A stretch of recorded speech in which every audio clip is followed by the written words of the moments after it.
Imagine being at the movies and watching there a film about us. The way we lived our lives, the way we shared our stories, the tragic history of ugly war and lies.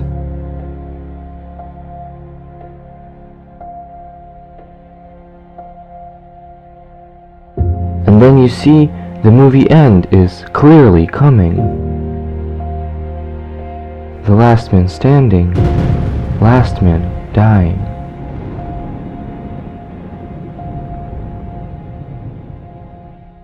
The curtain drops, some text appears, sad ending theme bursts out with tears. Why bring our life to such a state where sadness is the only fate?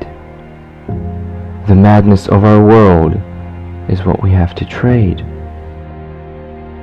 Forget the sorrow, pain, and don't regret. Give thanks to God and live a life that's great. You're the director, you're the cast.